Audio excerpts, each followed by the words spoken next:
राधे राधे बंधुओं, बहुत स्वागत है आपका हमारे डिजिटल प्लेटफॉर्म स्तुति पर।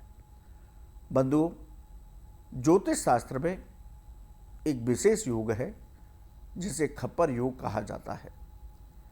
इसे बड़ा अनिष्टकारी और विनाशकारी बताया जाता है। इस योग का निर्माण अब होने जा रहा है। 1 मई से लेकर के 29 जून तक खप्पर योग बनेगा। खप्पर योग कैसे बनता है, आइए जानते हैं। खप्पर योग प्रमुख रूप से अशुभ ग्रहों की युति या उनके दृष्टि संबंध की वजह से बनता है। जब शनि, मंगल और राहु जैसे क्रूर ग्रह एक ही राशि में आते हैं तब खप्पर योग का निर्माण होता है। इस समय मीन राशि में मंगल और शनि की युति बनी हुई है।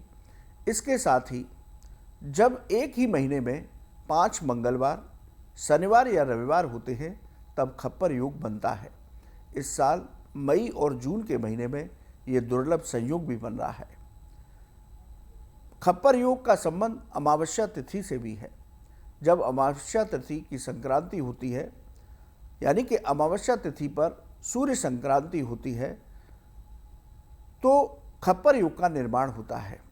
15 जून 2026 को सोमवती अमावस्या के दिन मिथुन संक्रांति होगी, यानी कि सूर्य मिथुन राशि में गोचर करेंगे। इस वजह से ये खप्पर योग बनेगा। इस वजह से भी विनाशकारी खप्पर योग बनने से कई राशि के जातकों को अशुभ प्रभाव मिल सकते हैं। इसके साथ ही देश और दुनिया में भी बड़ी अप्रिय घटनाएं देखने को मिल सकती हैं।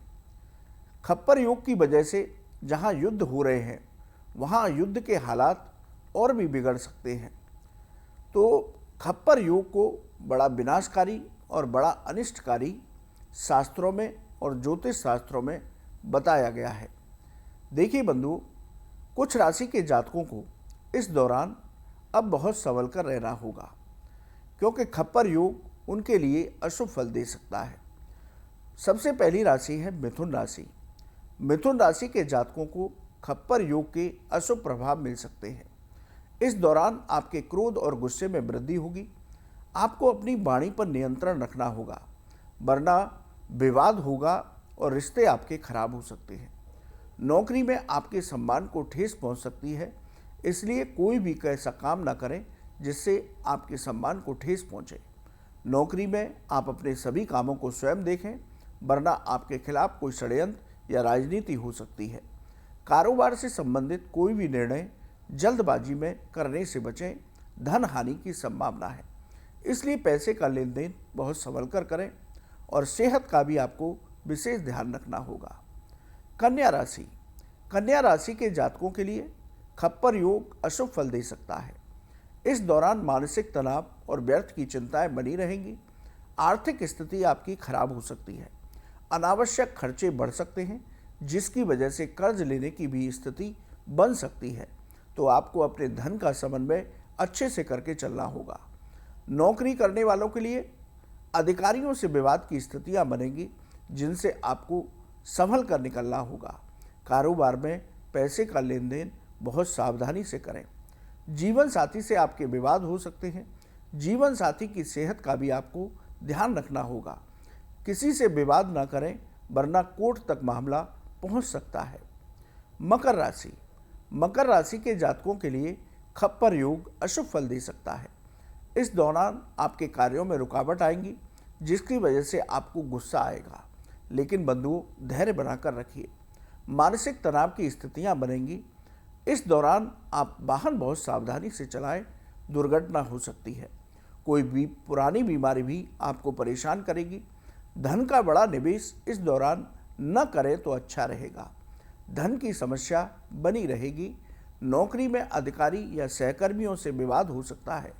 कारोबार में कोई बड़ी डील न करें और न ही कोई बड़ा निवेश करें, वरना हानि हो सकती है।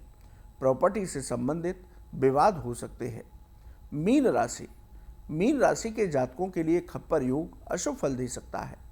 इस दौरान आपके खर्चों में बहुत ज़्यादा बढ़ोतरी हो सकती है।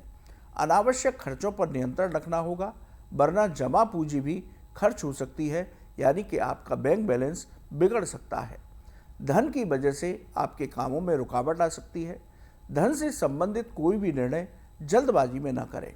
किसी को पैसा इस दौरान उधार ना दें, वरना आपका पैसा फंस सकता है। नौकरी में परिवर्तन करना हो तो बहुत सोच समझ करके करें। नौकरी में काम का दबाव अधिक होगा। ऑफिस में किसी से विवाद करने से बचें। कारोबार में नई साझेदारी करना है तो बहुत संभल कर करें। यदि आपका कोई पुराना साझेदार है तो उसके साथ भी आप विवाद करने से बचें, वरना आपके व्यापार पर असर पड़ेगा। व्यापार में रुकावट आ सकती है। बंधुओं, आपको अपनी सेहत को लेकर बिल्कुल भी लापरवाही नहीं बरतनी।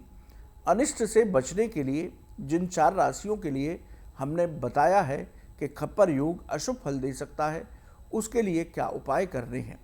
देखिए, खप्पर योग के अशुभ प्रभाव से बचने के लिए रोज आप भगवान शिव का जलाभिषेक कीजिए। भगवान शिव का अभिषेक करने के बाद ओम नमः शिवाय और महामृत्युंजय मंत्र, इन दोनों मंत्रों की एक एक माला रोज जप करनी होगी। हर रोज हनुमान जी की पूजा करने के बाद हनुमान चालीसा और बजरंग बाण का पाठ करिए। मंगलवार को संभव हो तो सुंदरकांड का पाठ करेंगे तो बेहद शुभ रहेगा। शनिवार के दिन शनिदेव का तेलाभिषेक करें। शाम के समय पीपल के पेड़ के पास तेल का दीपक जलाएं। इस दीपक में काले तिल अवश्य डालें और वहीं बैठ करके एक पाठ शनि चालीसा और एक पाठ हनुमान चालीसा का करें। शनिवार के दिन कांसे या लोहे के बर्तन में सरसों का तेल भरकर उसमें एक सिक्का डालकर अपना चेहरा देखें। इसे गरीबों को दान कर दें। इसे छाया दान बताया जाता है। और पक्षियों को, पशुओं को रोज दाना डालें, उनको भोजन कराएं। गाय को रोटी और गुड़ खिलाते रहें। तो खप्पर योग जो अनिष्टकारी फल आपके लिए लेकर आ रहा है, उसमें शुभ फलों की प्राप्ति आपको हो सकती है। तो बंधुओं, 1 मई से 29 जून तक का समय देश दुनिया के लिए और इन 4 राशि के जातकों के लिए बेहद अशुभ हो सकता है, लेकिन उपाय करेंगे तो इसके अशुभ प्रभावों से आप निश्चित ही बचे रहेंगे। तो उपाय अवश्य करिएगा। राधे राधे बंधुओं। इस वीडियो में दी गई जानकारी केवल पौराणिक मान्यताओं, धार्मिक विश्वासों और ज्योतिषीय तथ्यों पर आधारित है। स्तुति इनकी पुष्टि नहीं करता। किसी भी उपाय को अपनाने से पहले संबंधित विशेषज्ञ से सलाह जरूर लें। क्या आप जानते हैं श्री कृष्ण ही काली है? क्या आपको पता है राधा जी ने श्री कृष्ण के सामने कौन सी 3 शर्तें रखी थी? क्या आप जानते हैं कि द्रौपदी पिछले जन्म में कौन थी और उन्हें 5 पति कैसे मिले? स्तुति चैनल पर सोमवार से शुक्रवार हम लेकर आ रहे हैं ऐसी ही पौराणिक और रहस्यमय कहानियों की खास सीरीज, जहां हर कहानी में छिपा है धर्म, रहस्य और जीवन का गहरा सच। तो अभी स्तुति चैनल को सब्सक्राइब कीजिए और इस अद्भुत सफर का हिस्सा बनिए।